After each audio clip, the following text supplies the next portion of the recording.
con la clase número 10 de este segundo libro, llamado Nueva Vida en Cristo. Vamos a orar para poner esta clase en las manos de Dios y que sea Dios el que nos guíe y nos ayude a llevar a cabo esta clase el día de hoy, ¿ok? Señor, te damos gracias por la bendición de estar en tu casa. Gracias, Padre, porque esta tarde nos permite, Señor, venir a tu casa para ser, Señor, edificados con tu palabra. Yo te pido, mi Señor, en esta tarde que tú vengas, Señor, a hablar a los corazones de mis hermanos, aquellos, Dios, que se han dispuesto, Señor, para estar aquí en tu casa, para asistir el día de hoy, Señor, para venir, Señor, a tu casa a ser edificados por ti. Yo te pido que tú los bendigas, Señor, que prepares sus corazones, Dios, para que esta clase, Señor, sea de bendición para la vida de ellos, Padre. Los pongo en tus manos, Señor, en esta tarde, en el nombre de Cristo Jesús. Amén. Ok, ya tiene su hojita ahí, ¿verdad? Tome su hojita, si no tiene hojas, ahí hay hojas. Ahí hay lápices también para que tome uno. Ok, esta es la clase número 10, se titula, ¿cómo se titula? A testificar. A testificar. ¿Por qué? Bueno, para este punto ya hemos avanzado, creo que algo en el conocimiento de Dios, en lo que Dios es para nosotros, lo que ha hecho por nosotros y lo que quiere hacer por las personas, por la humanidad, ¿ok? Escriba falso o verdadero, dice ahí, el primer recuadro con el que siempre empezamos. ¿Es importante evangelizar a otros porque la mayoría va rumbo al infierno? ¿Puedo evangelizar a mis familiares y amigos con éxito? Esa es otra. Para poder compartir mi fe, ¿es mejor esperar para recibir un curso? Oiga, qué interesante, ¿verdad? Bueno, vamos a ver qué nos enseña esta lección el día de hoy. Síganme ahí con su hoja, por favor. Uno de los privilegios de un creyente es testificar de su fe en Cristo. Testificar o evangelizar quiere decir compartir con otras personas el plan de salvación para que esa persona llegue a aceptar a Cristo. ¿Ok? Y empezamos con el punto A. Bueno, así lo titulo yo. La necesidad de testificar. Como vimos en la primera lección, la humanidad está atrapada en las garras del pecado. No hay justo ni aun uno. Todos pecaron, y están destituidos de la gloria de Dios. Y vienen dos citas ahí, Romanos 3:10 y Romanos 3:23. Es decir, hermanos, que independientemente de lo que muchas personas puedan llegar a pensar, aún nosotros, ¿verdad?, que luego a veces queremos ser más buenos que Dios, la persona que no ha nacido de nuevo está en un serio problema en su futuro eterno, ¿ok? Entonces vamos al punto número 1. Dice Mateo 7:13 y 14. Mateo 7:13 y 14 habla de dos puertas que representan dos diferentes destinos en la vida. Según este versículo, ¿qué destino le espera a la mayoría de las gentes? ¿Lo buscamos? ¿Se los leo para ahorrar tiempo? ¿Ya lo tiene alguien? Sí. A ver, ¿me lo pueden leer? Entren por la puerta estrecha, porque ancha es la puerta y espacioso el camino que lleva a la perdición, y son muchos los que entran por ella. Pero que estrecha es la puerta y que angosto el camino que lleva a la vida, y son pocos los que la hallan. Fíjese, qué terrible situación y qué terrible condición. Es de llamar la atención que dice que muchos son los que entran por la puerta ancha y pocos, muy pocos, ¿verdad?, son los que entran por la puerta angosta. ¿Qué significa esto? Vamos a empezar. ¿Qué significa esto, hermanos? Mire, a veces nosotros creemos o confiamos, o muchas personas confían en sus propias justicias, en lo que yo soy bueno, que yo no soy como el vecino, que yo no soy como aquel, que yo no soy como mi primo, como mi hermano, como mi tía, como mi papá, como mi abuelo. Yo no soy como X, Y o Z. ¿Sí? Sin embargo, la Biblia enseña que si yo voy en el camino que todos los demás van, estoy condenado al infierno. Mira, hermanos, cuando habla aquí que hay una puerta estrecha, no dice que, no quiere decir precisamente que ser cristiano sea difícil. Pásale. No quiere decir que ser cristiano sea difícil, hermanos. Sin embargo, la Biblia enseña que para ser cristiano se requiere tener valor. Se requiere tener valor. Ahí hay hojas, hermanos, y hay lápices. Si necesitan más hojas y lápices, me dicen, acá tenemos más en la otra mesa. Ok, estamos en el punto número 1. Amén. Entonces, son muchas las personas, hermanos. Por otro lado, lo que yo quisiera decirles es que son muchas las personas que tenemos que evangelizar. Todavía hay mucho trabajo que hacer. Nosotros como iglesia, como cristianos, es mucho el trabajo que tenemos que hacer con nuestros familiares, con nuestros vecinos, con nuestros compañeros de trabajo, con otras personas, ¿verdad?, a las que a lo mejor no conocemos, pero que necesitan conocer de Dios. ¿Ok? Vamos al punto número 2. ¿Qué dice Juan 3:18 en cuanto a los que no han confiado en Cristo? Juan 3:18. Te los leo para ahorrar tiempo. Juan 3:18. El que en él cree no es condenado, pero el que no ha creído ya ha sido condenado, porque no ha creído en el nombre del unigénito de Dios. ¿Cuál es la condición de aquellos que no han creído aún en Jesús? ¿Ya están condenados o van a ser condenados? Ya están. Es un estado en el que se encuentran. Son personas que por estar en pecado ya han sido condenados. Usted puede ponerle ahí en la rayita, los que es la primera vez que vienen, en los espacios en blanco, conteste la pregunta. Estas personas están bajo condenación. Estamos en el punto número 2. Esas personas están condenadas.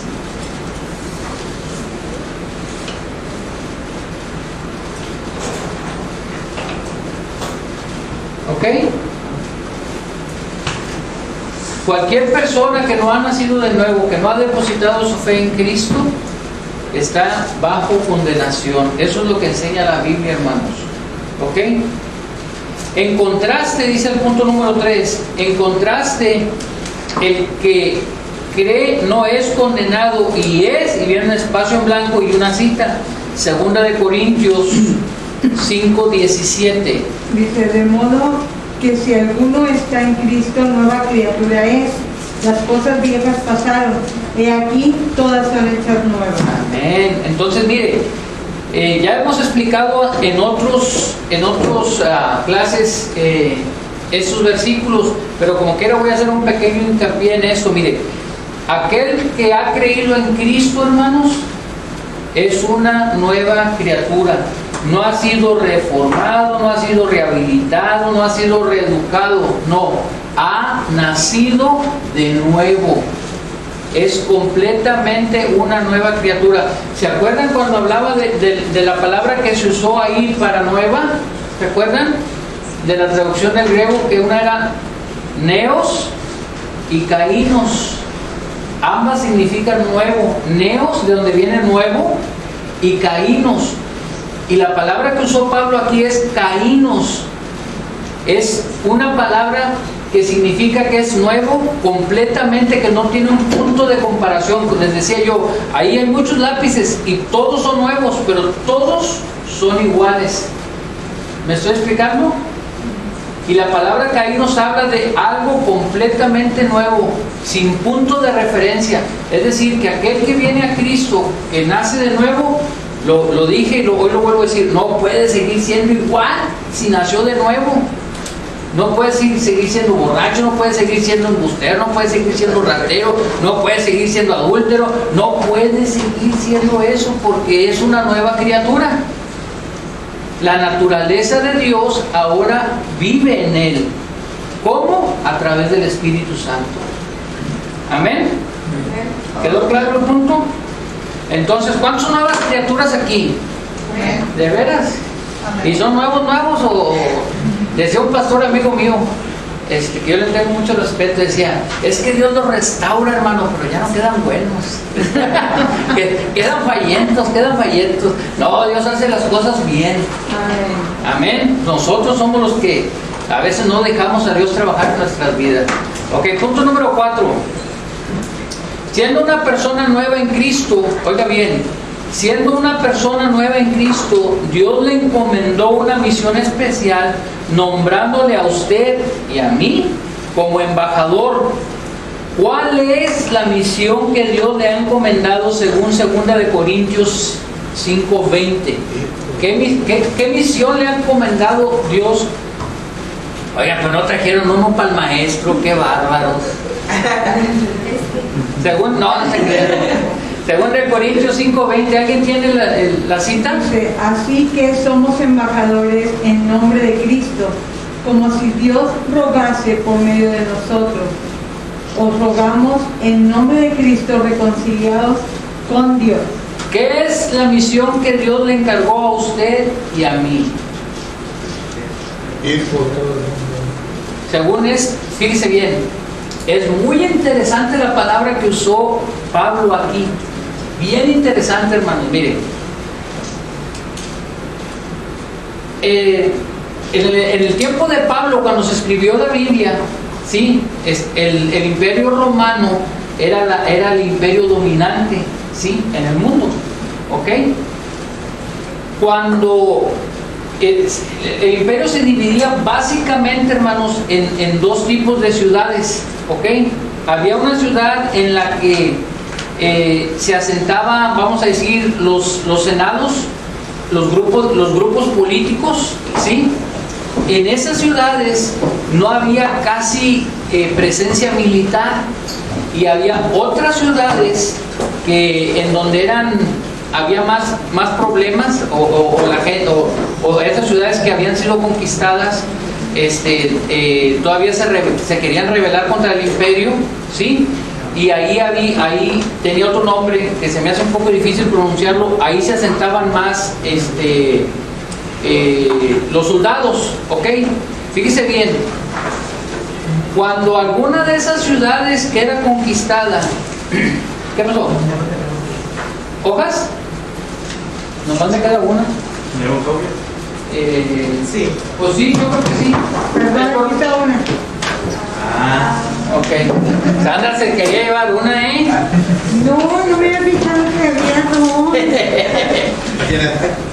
Yo lo vendí, hermano. Bueno, mire, fíjese bien. Cuando espéreme tantito. Cuando una cosa era ser conquistado por los romanos, ¿ok? Y estar subyugados por ellos, y otra cosa era que ellos hicieran de esa ciudad parte de su provincia.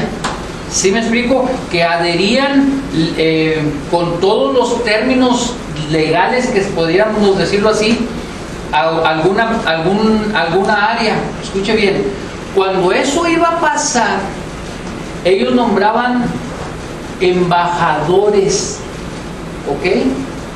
El grupo de Senado, de ese grupo de Senado, enviaban un grupo de 10 embajadores.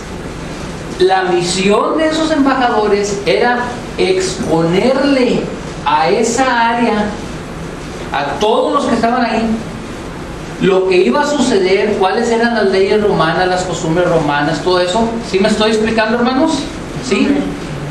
Introducían a esas familias a la familia romana. Escuche bien, Dios nos ha encomendado a usted y a mí a explicarle, a llevarle al mundo lo que hay en el reino de Dios. Somos embajadores de Él. ¿Me estoy explicando? Para introducir a esas personas al reino de Dios. Es una misión muy importante. ¿Por qué? Porque un embajador habla en nombre del reino que representa. Cuando un embajador tiene un mal comportamiento, no hablan del embajador, hablan del país que está representando. Ejemplo, el embajador de México en Venezuela, no sé, creo en Argentina. Eso pasó hará como unos 2 o 3 años, entró a una librería y se robó unos libros y está grabado en video y todo. ¿Quedó mal parado quién? México. Fue noticia alrededor del mundo. ¿Por qué? Porque se supone que yo estoy viviendo como extranjero, representando a mi país. Usted y yo estamos aquí y dice la Biblia que somos peregrinos y extranjeros, representando en la tierra el reino del cielo. ¿Me estoy explicando, hermanos? Este nombramiento que Dios hace a través del Espíritu Santo por medio del apóstol Pablo es muy importante. Usted y yo representamos lo que Dios es. Por eso cuando nosotros queremos decir que somos cristianos, tenemos que ser congruentes entre lo que decimos y lo que vivimos. Yo no puedo decir que soy embajador del reino si vivo como hijo del diablo. ¿Me estoy explicando? Voy a ser tajante y crudo. Ustedes me conocen. Yo no puedo decir eso, hermanos. Yo tengo que representar a mi Dios, lo que Él es, lo que Jesús es. Si Él es amor, si Él es perdón, si Él es misericordia, lo que Él es, eso tengo que ser yo, porque yo represento a ese reino. Entonces, usted y yo hemos sido llamados a representar ese reino, y no solo eso, sino a extender esa misericordia de la que usted y yo fuimos partícipes a otros. Amén.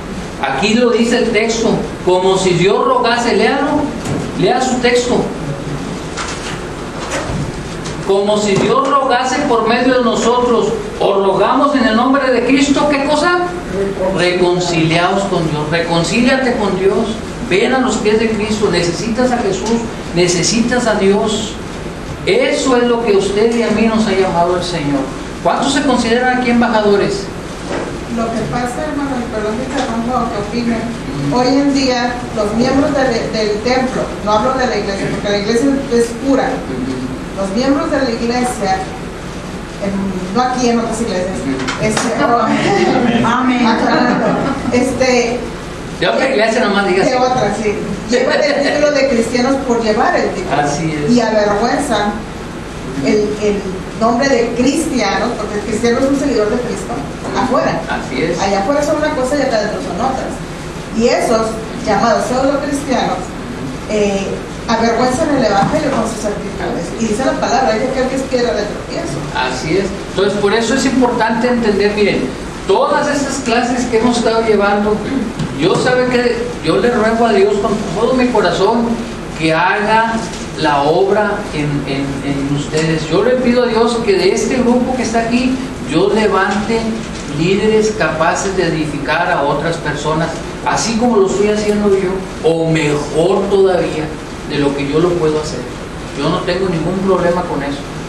Entonces, mire, lo que acaba de decir la hermana, ¿su nombre es? Zoila, para ser La hermana Zoila, es verdad. Desafortunadamente para muchos el ser cristianos es nada más un cliché, pero realmente no conocen al Dios que vienen a adorar todos los domingos. Pero eso va a ser otra historia. Más adelante vamos a ir introduciéndonos un poquito más conforme vayan avanzando las lecciones. Entonces, mire, si usted es creyente y es nacido de nuevo, usted es embajador de Cristo.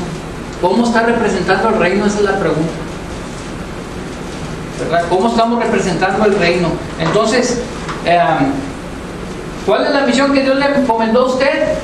Reconciliar al mundo con Él. Esa es la respuesta a esa pregunta. Reconciliar al mundo con Él. Esa es la misión que Dios nos dio a usted y a mí.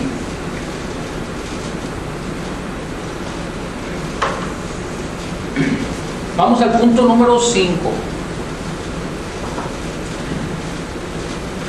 Lea Mateo 5 del 14 al 16. Además de embajador, Cristo le llama, y viene en un espacio blanco, Mateo 5 del 14 al 16. Sí, adelante. Vosotros sois la luz del mundo. Una ciudad asentada sobre un monte no se puede esconder, ni se enciende una luz y se pone debajo de un almud, sino sobre el candelero, y alumbra a todos los que están en casa. Así alumbre vuestra luz delante de los hombres, para que vean vuestras buenas obras y glorifiquen a vuestro Padre que está en los cielos. Amén. Usted y yo somos, aparte de ser embajadores, somos luz del mundo. Pero escuche bien, hermano, la luz de la que está hablando Cristo, ¿de dónde proviene esa luz? De Él, hermano. Usted y yo reflejamos esa luz. ¿Me estoy explicando? Nosotros debemos reflejar la luz de Cristo. Pero, ¿alguna vez ha visto un espejo empañado, sucio, manchado? A veces así está nuestra vida y no puede reflejar la luz de Cristo. Usted y yo estamos llamados a reflejar la luz de Cristo, que la gente pueda ver en nosotros la diferencia, que pueda ver la diferencia, hermanos. Siempre voy a decir eso, se tiene que ver la diferencia entre nosotros y los del mundo. La gente tiene que decir, aunque digan, no hombre, esa señora es bien persinada, ni se asusta de todo, no me importa que digan eso. Se está viendo la luz de Cristo en mi vida. Están viendo que no hablo igual que ellos, que no pienso igual que ellos, que no me conduzco igual que ellos. La luz de Dios está resplandeciendo y les causa molestia. Sí, la Biblia dice que los hombres prefirieron mejor las tinieblas que la luz, porque sus obras eran malas. Entonces su luz debe brillar, hermanos, debe brillar. Esto también nos habla de que nuestro cristianismo no se puede esconder. También lo dice ahí, no se prende una luz para ponerla abajo de la mesa. ¿Verdad que no? Entonces, eso habla de que el cristianismo mío debe brillar, no se debe esconder. Y hoy hay muchos que aparecen de la secreta, no sé, se confunden ahí con el mundo, no saben uno si parecen, si son o no son, o qué son, o qué. Se camuflajean. De hecho, Pedro, cuando apresaron a Jesús, se alejó y se puso una fogata equivocada, y aún así la gente alrededor le dijo, ¿qué no eres tú el que andaba con él? Hablaba igual. Hablas igual y vistes igual. Esa es la diferencia. Hablas igual. No, yo no, ¿cómo no? Si hablas igualito que ellos. Ajá. Porque no se puede esconder. Así es. No se puede esconder. Entonces nuestro cristianismo debe ser visible para el mundo, hermanos, como un faro que alumbra en una dirección. Por aquí es el camino, por aquí es el camino. ¿Ok? Amén. Entonces, usted y yo somos ¿qué? Luz del mundo. Amén. Vamos al punto número 6. 7. No, 6. Estamos en el 5. Voy adelantada. Ya quiere que se acabe la clase. ¿Y eso que es mi esposa? Ya se sabía la Sí. Ok, punto número 6. Dice, para usted, ¿qué significa decir que somos luz del mundo? A ver, quiero oírlos. ¿Qué significa que somos luz del mundo? que podemos iluminar a los que están a nuestro alrededor. Sí, así es. Así es. De hecho, deberíamos llevar el brillo que llevaba Jesús cuando bajó del monte. Que la gente no puede ni siquiera mirarlo al rostro. La gente debe de ver en nosotros ese faro de luz, hermano. Debe ver en nosotros ese faro de luz. Ese faro de luz que necesita. El mundo está en tinieblas, hermano. Hay muchas tinieblas hoy en día, más de lo que usted se imagina. Mire, yo soy muy asiduo de ver noticias y me gustan mucho los documentales. A veces están medio enfermos, pero me interesa saber cómo piensa la gente. No, es en serio. Me interesa mucho saber qué traen, qué onda traen ahora. Y oiga, se queda uno de a 6 con las cosas que están sacando. Es cuando más necesita el mundo hoy saber que hay esperanza. Mucha gente no tiene esperanza, hermanos, en su vida. Muchos jóvenes, muchos matrimonios no tienen esperanza. Y la iglesia, que debe brillar con fuerza, está opaca hoy en día. ¿Ok? Entonces, vamos al punto número 7. Ahora sí. Dice, al inverso, ¿Qué significa poner la luz debajo de un cajón? O sea, de un almud, según el versículo 15. Ocultarse. Pues ocultar nuestra luz, nuestro cristianismo, ocultar nuestra fe, ¿verdad?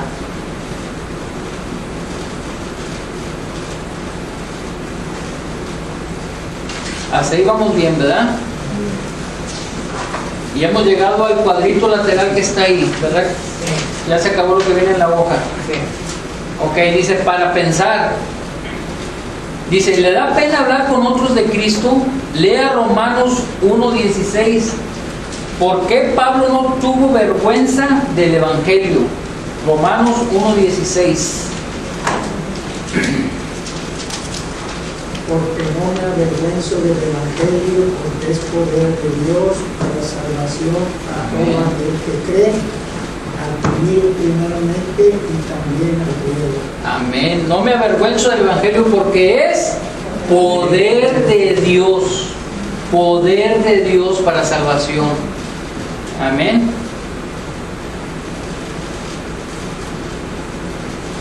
Para escribir, dice lo que sigue ahí. Dice, ¿por cuáles personas se siente usted responsable de compartir el Evangelio? Apunte sus nombres abajo, familiares, amigos, no sé, lo que tenga ahí. Digo, si tiene alguien a quien le cree usted que le debe compartir el Evangelio, ¿verdad? Ya para este punto debería estar pensando en quién. No va a faltar otros. No, pues lo bueno es que por atrás vienen en blanco. Cuenta si digo mi mamá. Cuenta si digo mi hijo. Mi hijo Daniel. Ok. Dice amigos, compañeros, también nos puede apuntar y luego dice, ore regularmente por ellos y hábleles de Cristo. Hábleles de Cristo. Hoy tuve la oportunidad de hablar con alguien de Cristo. Yo hoy tuve la oportunidad. Okay. Vamos al punto número 8, denle vuelta a su hoja. Y aquí viene la pregunta de los 64,000. ¿Qué tanto brilla su luz? Entendiendo que ustedes, luz del mundo, marque con una X las afirmaciones que describen mejor su vida. Ándele, no eche mentiras, porque dice, me gusta hablar de Cristo porque Él me ha cambiado. No sé si a usted le guste, a mí sí. A veces brillo, pero a veces mi luz está tapada o opaca. No sé, póngale usted ahí, ¿verdad? No sé cómo testificar de Cristo, eso puede pasar, es normal. Me da cierta pena hablar de Cristo. Hasta ahora mi luz ha brillado muy poco, como un foco de esos de pinito.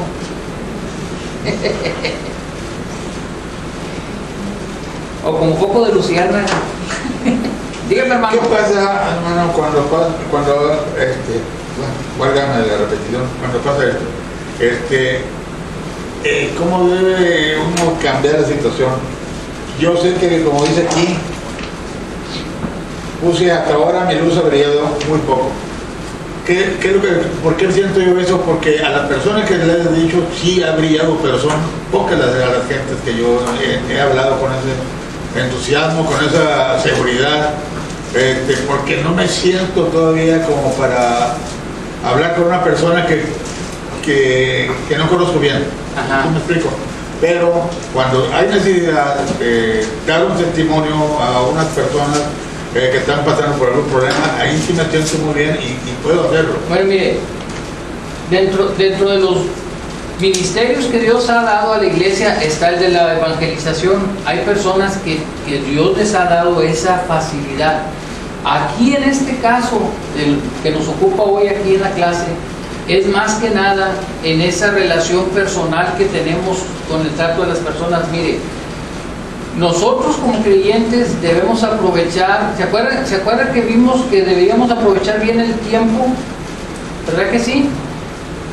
Y se acuerdan que les expliqué que había dos palabras que usa la Biblia para tiempo. Una es cronos, ¿verdad que sí? Y ahí no se usaba cronos. se usaba otra palabra que habla de las oportunidades específicas, es decir, cuando Dios acomoda todo para que tú puedas presentarle el evangelio a alguien, una situación difícil, alguien que viene con un problema, alguien que se sentó contigo y van a viajar 4 o 5 horas y ni se puede bajar él ni se puede bajar usted. Ahí mero. Esos tiempos es lo que habla la Biblia, aprovechando bien el tiempo, siendo sabios, pidiendo discernimiento. Entonces, no se debe sentir mal, en ese sentido, porque yo cuando empecé como cristiano, tenía 13 años más o menos, pues igual, ¿verdad? Pero pues va uno madurando y Dios va poniendo, ¿verdad? Para que uno vaya desarrollando ese ministerio. Pero aquí nosotros, cada uno de nosotros somos responsables. Ejemplo, yo tengo que empezar por mi casa, mis hijos, mi esposa, mi nuera, mi yerno. ¿Me estoy explicando? Ahí es donde voy a empezar, ahí, y de ahí para afuera, mis parientes, mis primos, mis vecinos. Así debemos empezar, justamente así. Entonces debemos empezar con los de la casa. ¿Por qué no has ido a la iglesia? ¿Qué te pasa? Hijo, necesitas acercarte a la iglesia, necesitas acercarte a Dios. Empezar. Debemos empezar con nuestra casa. Entonces, la gran comisión conlleva que la iglesia en general tiene que predicar el evangelio. Miren, esto lo dijo Billy Graham, ¿ok? El hombre que yo creo que más gente reunía en sus presentaciones. Eso lo escribió él. No lo estoy inventando, yo lo escribió él, está en uno de sus libros. No traigo aquí en la mente el libro, pero sí la frase porque me marcó mucho. Dice que se ganan más almas en el evangelismo personal que en las campañas. Él reconoce que el 90% de los que iban ahí no se volvían a parar en ninguna actividad cristiana o evangélica en su vida. No hay un seguimiento. El proceso es largo, es comprometedor. La iglesia tiene que estar comprometida. Ejemplo, lo que yo estoy haciendo ahorita con ustedes es parte de la evangelización. ¿Por qué? Porque los estoy ayudando, los estoy instruyendo en lo que las escrituras dicen que debemos hacer. ¿Me estoy explicando, hermanos? Esto es para que la iglesia madure, usted tenga más bases, como dice el hermano, a lo mejor no se siente seguro, pero a lo mejor de aquí a unas 10 clases más ya se va a sentir más seguro, ¿verdad? Porque de repente se encuentra uno con cada gente. Yo tengo varias experiencias difíciles, y hay que dar razón, ¿verdad? Ahorita vamos a ver acerca de eso. Entonces no se sienta mal, hermano, por eso. A veces nuestra luz, más que brillar afuera, que brille en la casa. Ahí debe empezar a brillar la luz. Y uno puede testificar callado también con la familia, porque son los peores jueces de nosotros mismos. Claro. Entonces el testimonio habla por nosotros. Así es. Entonces, Es parte de la luz. y demostrar con nuestras actitudes quiénes somos. Segundo, cuando no tenemos palabras para ciertas personas, lo mío es cantarle a mi Dios, lo mío es cantar. Y un día le dije a mi Señor, porque él me sacó de una situación muy difícil, y yo le dije, heme aquí, envíame a mí. Y error, porque a veces hablamos y no entendemos lo que estamos diciendo. En ese momento, el Espíritu Santo empezó a manejar mi vida. Yo jamás hablaba en público. Y entonces vino la sabiduría, vino el entendimiento de la palabra. Poco a poco me fui llenando. Yo iba los 7 días a la iglesia y me empecé a alimentar. Entonces el Señor me puso necesidades afuera. Y no hablé más que de mi testimonio. Ese era el mensaje que yo le daba. Y de la nada veía un homeless en la calle, te traigo un sándwich, Cristo te ama. Y así es como nos puede llegar. Así es. No necesitamos palabras extraordinarias, simplemente el amor de Dios que vino a nosotros, repartirlo a los demás. Así es. Entonces, mire, vamos a seguir avanzando porque no quiero que se vayan tarde hoy. La semana pasada me alargué bastante, pero no la quería hacer en 2 partes la clase. Mire, el punto número 9, le decía yo que lo que estaba haciendo yo es parte de esto. Mire, vaya conmigo a Mateo 28, 19 y 20. Dice, Mateo 28, 29 y 20 contiene lo que llamamos la gran comisión. ¿Qué nos mandó a hacer Cristo en esa comisión? ¿Verdad? Mateo 28, 19 y 20.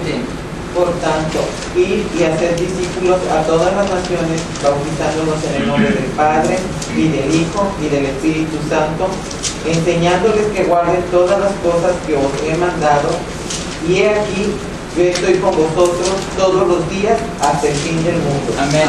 Entonces, nos mandó a hacer dos cosas, les decía yo la clase pasada que tocamos esos textos.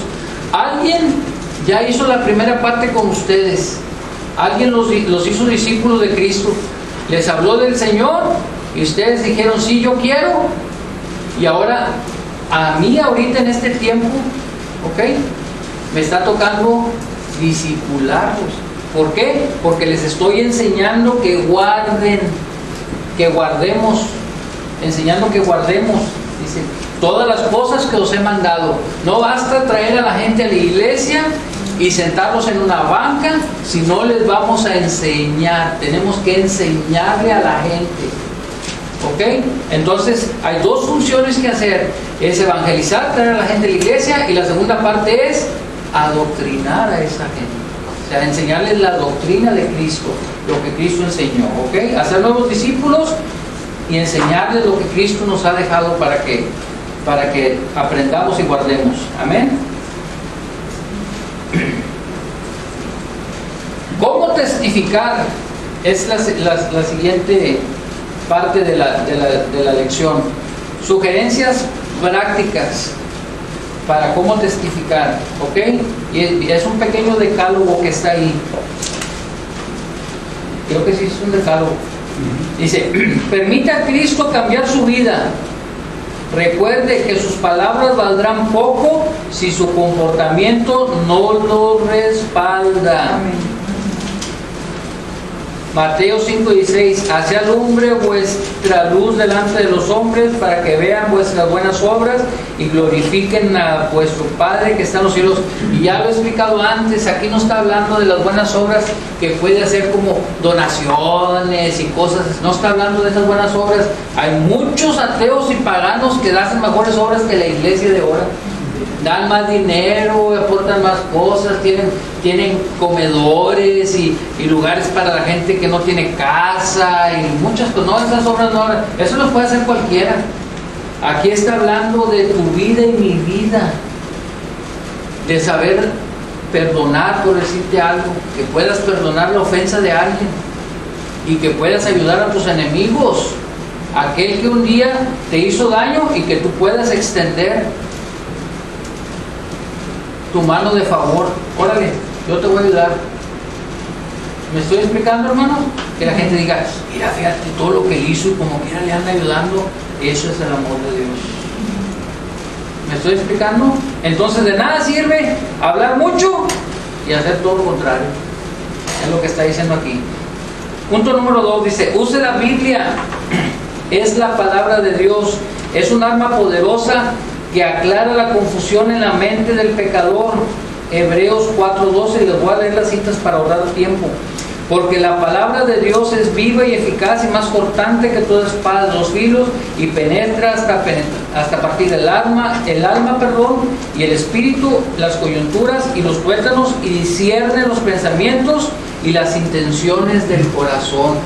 ¿Qué debemos de hablarle a las personas? La palabra de Dios. No se debe sustituir la palabra de Dios en la predicación ni en la enseñanza. Debemos hablarle a la gente de las palabras de Dios. Se van a reír algunos, se van a reír, te van a tildar de loco y te van a poner cosas. Mire, yo trabajé con un ateo, decía él que era ateo, gracias a Dios.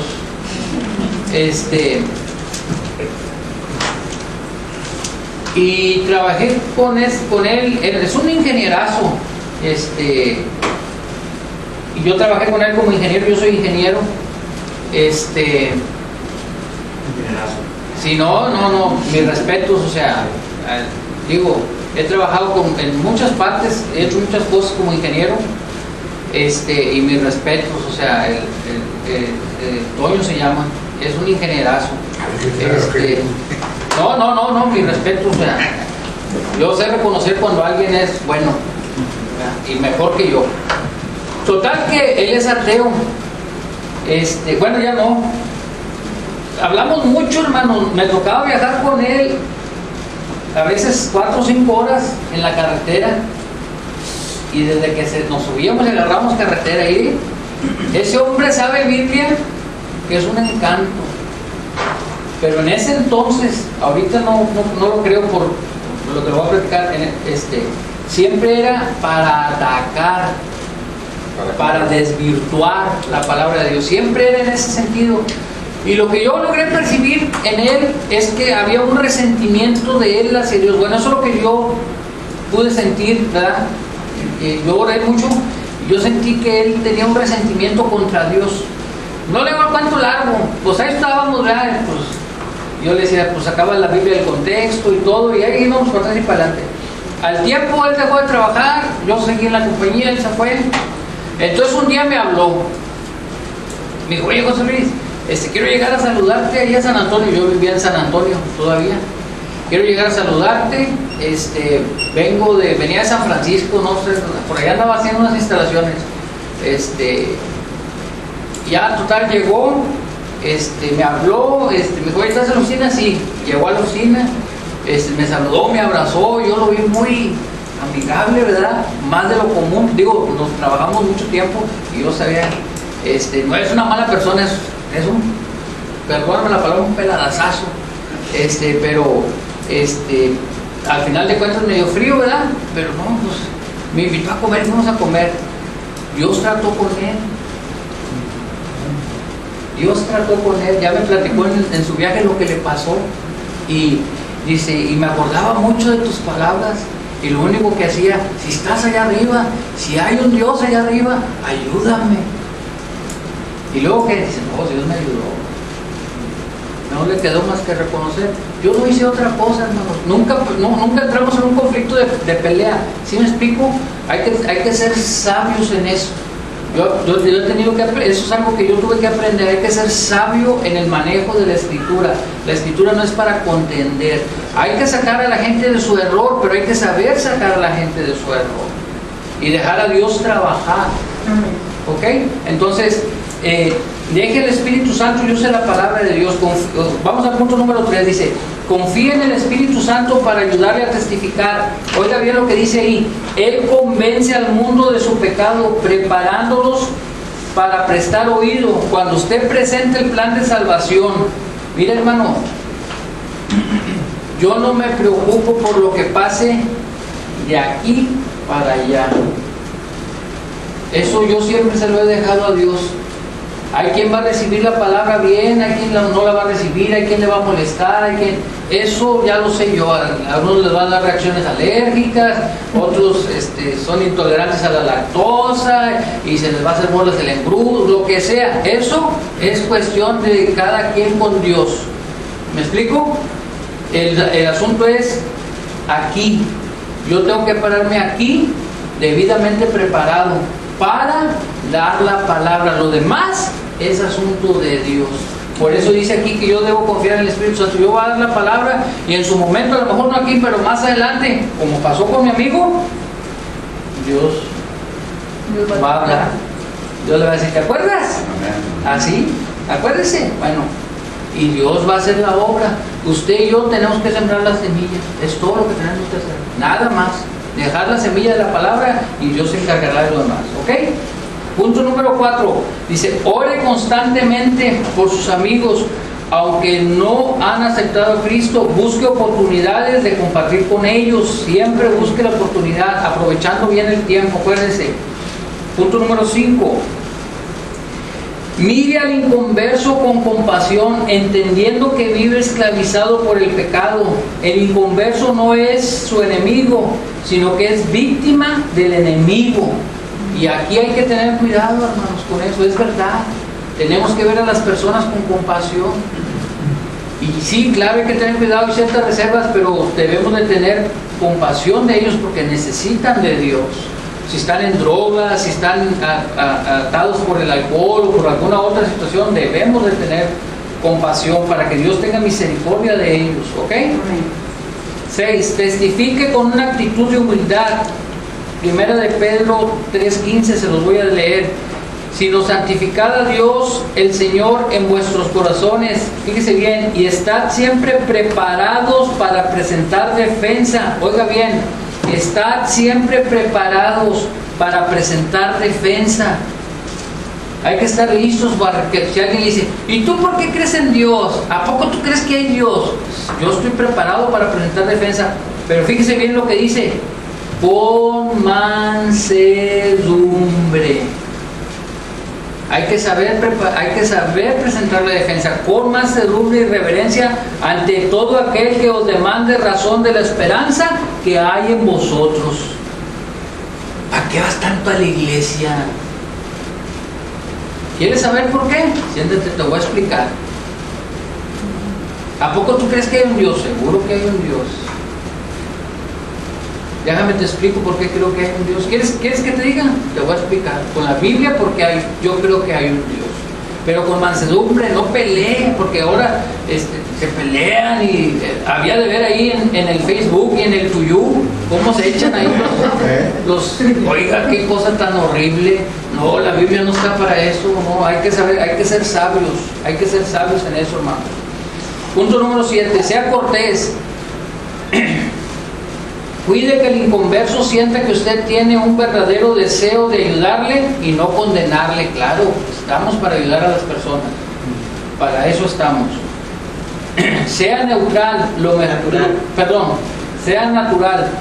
Los mejores contactos que usted tiene son sus familiares y amigos. No tema compartir con ellos. Aproveche estas oportunidades. El 9 dice, consiga buenos tratados y comience a repartirlos. Pregunte a su pastor cómo conseguirlos. Ahí está el pastor afuera para que le pregunten. Sea valiente.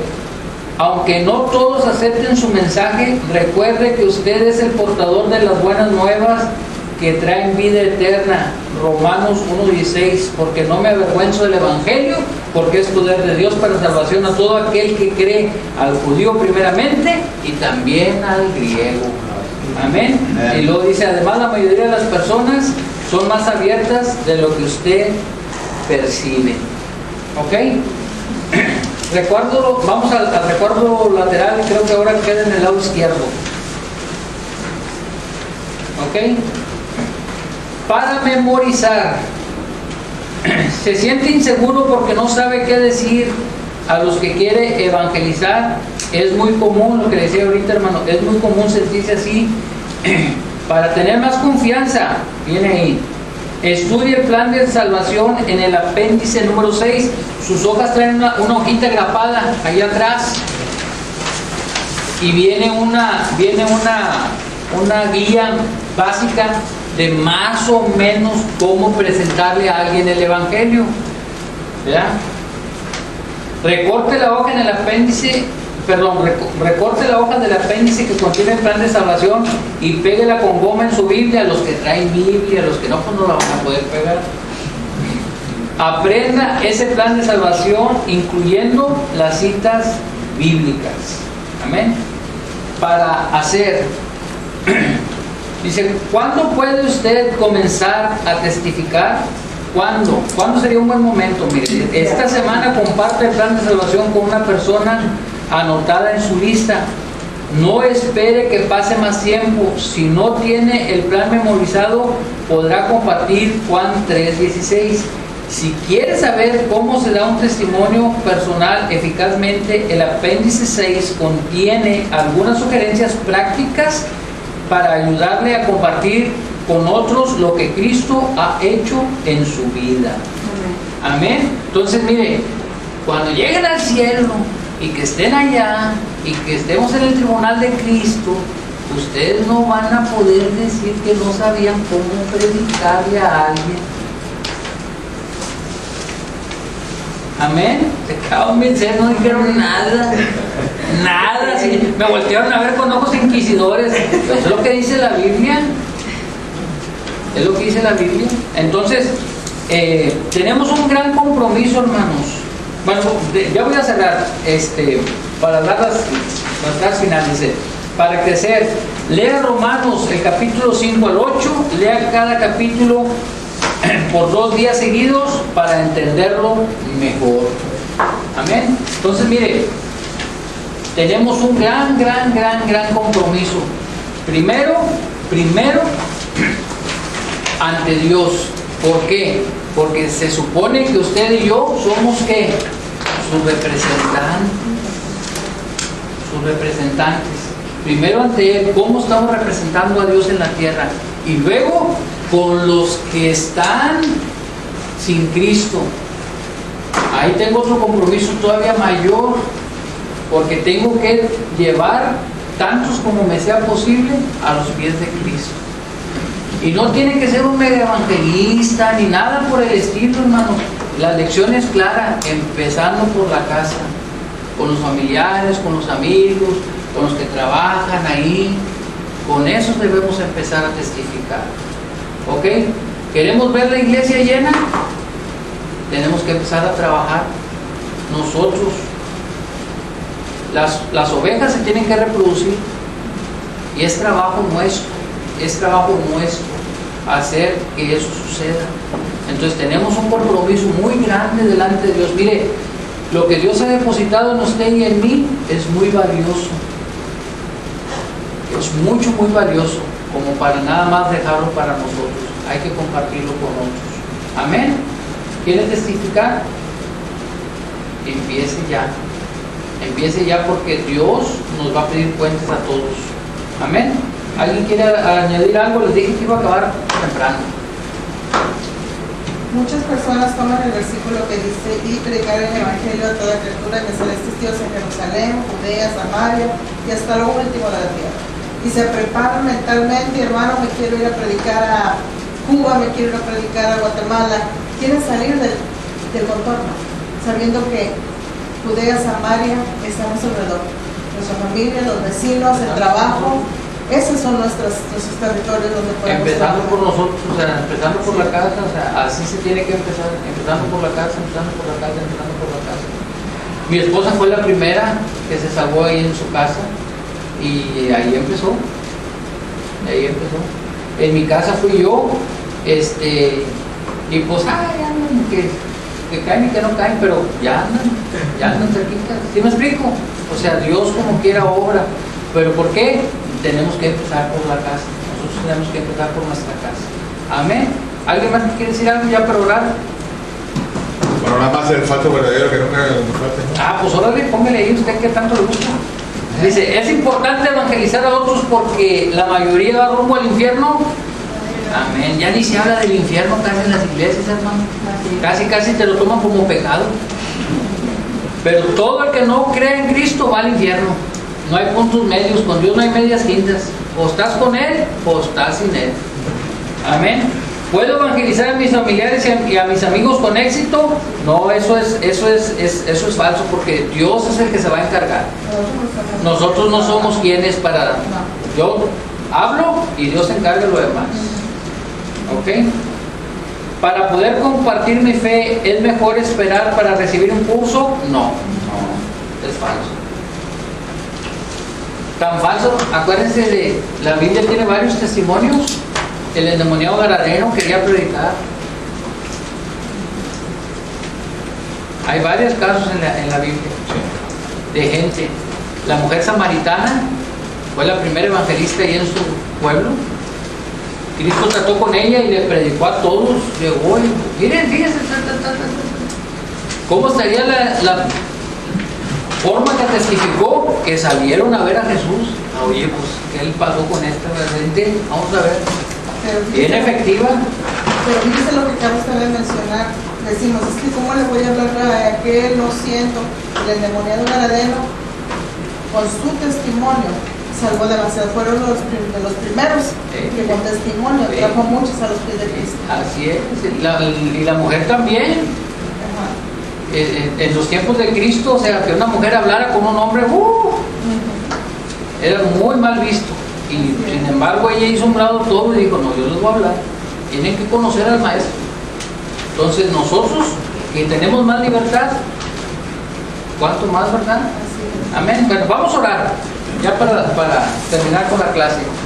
Señor, te damos gracias en esta tarde porque nos permitiste estar aquí en tu casa, Señor. Gracias por la bendición de tu palabra. Gracias, Señor, porque tú, Señor, nos has amado, te entregaste, Señor, en la cruz del Calvario por nosotros. Y ahora, Padre, no solo nos salvaste, Señor, sino que nos has encomendado la misión de llevar a otros, Señor, las bondades de tu gracia, Señor, de llevarle a otras personas, Señor, la bendición de la que hemos sido objeto, Señor.